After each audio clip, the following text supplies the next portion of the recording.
Good evening everyone, it's Chandrakla here. Today we will start chapter number 11, that is calorimetry. First section we are going to start where we will read some general concepts related with heat and temperature, and then heat capacity and specific heat capacity, and including the concept of calorimetry also. So first of all we will start from heat. Okay. In chapter 2nd, we have learned about potential energy and kinetic energy. And there we have learned that potential energy is due to force. This we have learned. Potential energy is due to force and kinetic energy is due to motion. These two things we have learned very well in chapter number 2. Here also we will include same things. That means we know that there are 5 states of matter, solid, liquid, gas, about which you know, and the two other are plasma and Bose-Einstein condensate. Okay, but in this class we are going to study only about three states of matter, that means solid, liquid and gas. Basic properties about solid, liquid and gases we have studied. We know that attraction force is maximum in solids and intermolecular space is minimum. That means the molecules or the particles are not free to move. You see, any object or any liquid can be made up of atom or molecules, but here we will use particles. Particles means it can be molecule or atom or whatever. So that means intermolecular space is minimum in solids, so the particles cannot move from one place to another. In liquids, they are somewhat loosely packed. That means the attraction force is less and intermolecular space is more. Similarly, in gases, the attraction force is minimum. We will not say zero, but minimum, and the intermolecular space is maximum. So the particles are free to move and they can easily move from one place to another. But in solid also, that means generally we conclude that in liquids and gases the particles are free to move and they move from one place to another. In solids, the particle cannot move but they can vibrate, and vibration can also be included in motion. That means all the states of matter, the particles are in motion. That means they all possess some amount of kinetic energy. Okay, similarly attraction force is also present in all the states of matter. That means in gases also we have considered it negligible, but we have not considered zero. That means all the states of matter are having an energy in the form of potential energy and kinetic energy. That means all the three states of matter are having some amount of potential energy due to attraction force between them and kinetic energy due to vibration or motion of particles, and this internal energy is known as heat energy. Okay, we know that its SI unit will be joule. This we have studied in second chapter, and one more unit is specifically given here, and that is calorie. Now see, heat energy is generally represented in calorie. So here we have to see the definition of calorie. 1 calorie is defined as the amount of, that means 1 calorie is defined as the amount of heat energy required to raise the temperature of 1 gram of water through 1 degree Celsius. This is actually our definition. That means 1 calorie is the amount of heat energy required to raise the temperature of 1 gram of water by 1 degree Celsius. Okay, we have seen that whenever we define any quantity in physics, we define it with respect to 1. So if you know something with respect to 1, obviously you can find for higher values. That's not the problem. That's why definition is always given for per unit or whatever. That means per in the terms of unit. Here one more important thing is there, that is 1 gram of water.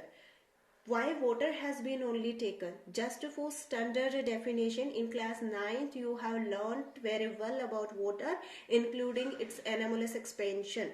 So that means you don't have this doubt why we have taken water. You have learned about the density of water also in CGS Indian and in SI system. So just for one standard definition. Here we have taken water, but more accurate definition given for 1 calorie is that 1 calorie is the amount of heat energy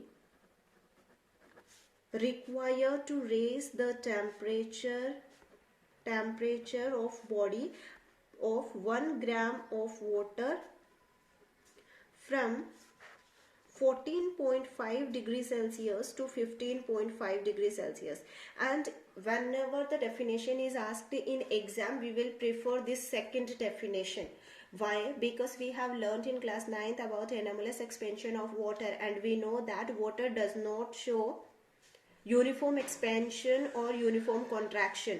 So just for a proper definition, scientist has taken any particular value where the variation is minimum, so that we can get a accurate definition. For that, here specifically 14.5 to 15.5 degrees Celsius is taken, because within this temperature the variation of the nature of water is minimum. That's why here we have taken this one. So if in exam it is asked, we will prefer this definition. Next thing, as we have already learned that 1 calorie is equal to 4.18 joule, and for easy calculation we take it 4.2 joule. Just to avoid this decimal digits, we have taken this one.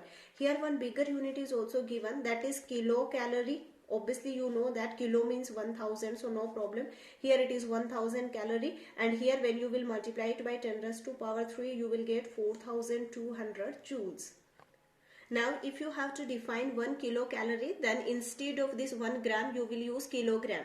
Okay, because this is greater unit, rest of the things will be as it is.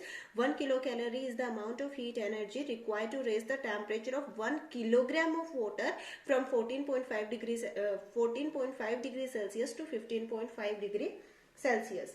Now our next concept is related with the temperature. A lot of things we have already learned about temperature, same things we have to revise. First of all, heat and temperature are two different things. No doubt they are interrelated with each other, but still they are two different things. We know that heat is a energy, means it's a form of energy, whereas temperature is the degree of hotness or coldness. Degree of hotness or coldness, that means it gives actually how idea that how much hot or how much cold a body is. So that means it gives, you can say that it gives the thermal state of the body, how much hot or cold the body is. And obviously if two bodies are kept at different temperatures, then the heat will flow from a body of higher temperature to lower temperature. Okay, and SI unit, you know that SI unit is Kelvin, but here in this chapter we can use Kelvin as well as degree Celsius. You see, Kelvin and degrees centigrade are not same things, but in this chapter we will not need temperature, we will only need difference of temperature. And you know, you have learnt about Kelvin scale, so you know that difference of the temperature, whether you can take in Kelvin or degree centigrade, that is not going to make any difference.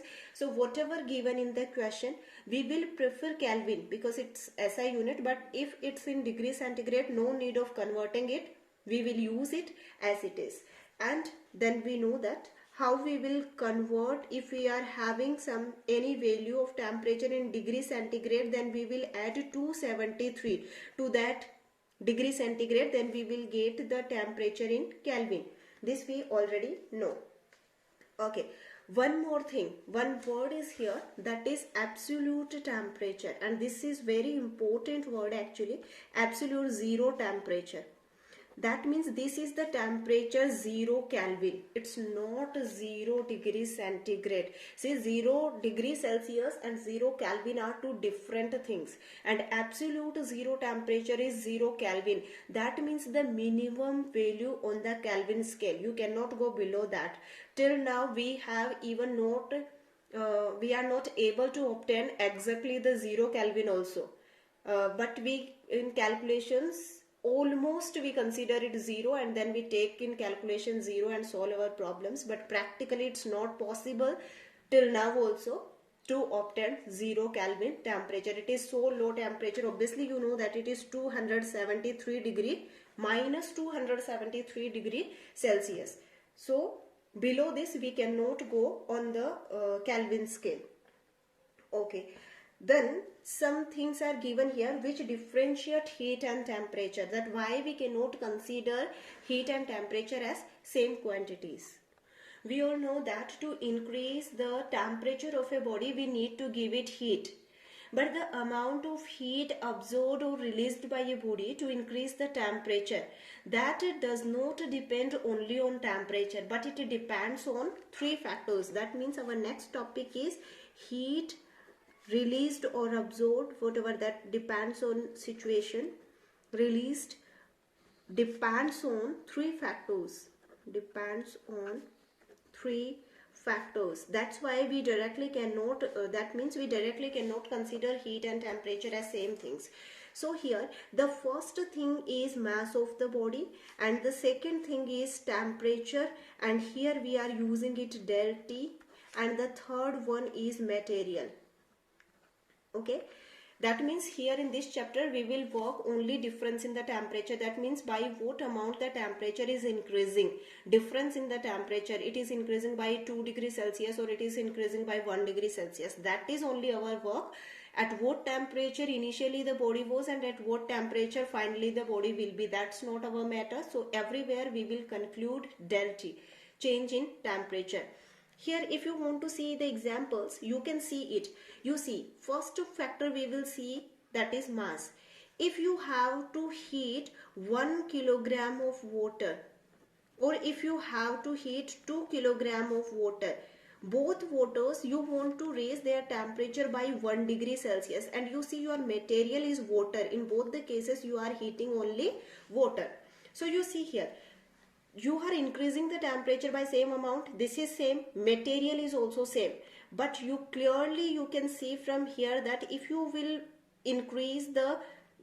heat or increase the temperature of 1 kilogram water, you will need less heat than 2 kilogram water. That means if the mass of the body will be more, then the amount of heat absorbed or released, it will be absorbed when you will heat it, and it will be released when you will cool down it. So the amount of heat required will be different. That means it depends on mass. Second thing is temperature. You see, you take 1 kilogram of water in both the cases. This time both the masses are same. You want to increase here its temperature by 1 degree Celsius, here by 2 degrees Celsius, and our material is water itself. This time you see, mass of the bodies are same, material is also same, but obviously from here in this case you will need less amount of energy, and in this case you will need more amount of energy. That means the amount of heat absorbed or released also depends on the difference in temperature, by what amount you want to increase or decrease the temperature. Third one is material. If you want to take 1 kilogram of copper, and you can take 1 kilogram of water, okay, you want to increase temperature by 1 degree Celsius in both, and here you are having copper and here you are having water. Now from here you see masses are same, difference in temperature, you want to increase the temperature by same amount, still both the materials are different, and you know that here the amount of heat needed will be much less than this case. Here we need a very large amount of heat to increase its temperature, here we need a less amount of heat. That means from these examples it is clear that the amount of heat will depend on mass, temperature and material. Okay, next thing is here. From here, first example, we know that the amount of heat is directly proportional to mass, amount of heat is directly proportional to temperature, and it also depends on material. So from here, Q is directly proportional to M and T. When we will remove this proportionality symbol, here we will get one constant, that is C. I am writing here, you can write, I have written it here. That means the amount of heat absorbed or released by a body is equal to mc del T, where m is the mass of the body, del T is change in temperature, how much temperature you are increasing or decreasing, and C is the specific heat capacity, that means the characteristic property which material you have taken, specific heat capacity. As soon as you will change the material, the amount of heat absorbed or released will also be changed. Not only between solid and liquids, you can take both solids, they will also absorb different amount of heat. You can take two different liquids, they will also absorb different amount of heat. Now some differences are given between heat and temperature. Okay, most of the difference we already know, only one or two we need to specially see. So the first thing is definition, that we know that heat is the form of energy, whereas this is the degree, or you can say it specify the direction that heat will flow from higher temperature to lower temperature. Here the SI unit is joule and here it is Kelvin. And here this depends on mass, temperature and material. Specific heat capacity I am writing instead of that, whereas temperature we know that it depends on kinetic energy. In second chapter we have seen this in detail. Okay, here it is measured by the principle of calorimetry, whereas here we use thermometer to measure its temperature. The next thing is, any two bodies which have same heat does not mean that they will have same temperatures also. Similarly, any two bodies which have same temperatures, you can write T1 itself, that does not mean that they will have same amount of heat. That means clearly the thing is heat and temperature are two different things. Okay. Next thing, if one body is having heat H1, another is having H2, then the total heat will be H1 plus H2. But if one body is having temperature T1 and another body is having temperature T2, then it will not be equal to T1 plus T2, but that after mixing them, or after keeping them in physical contact and after transfer of heat from hotter body to colder body, they will have a different temperature, and that temperature will be between T1 and T2. These are some difference between heat and temperature. Rest of the things we will see in next class. Thank you.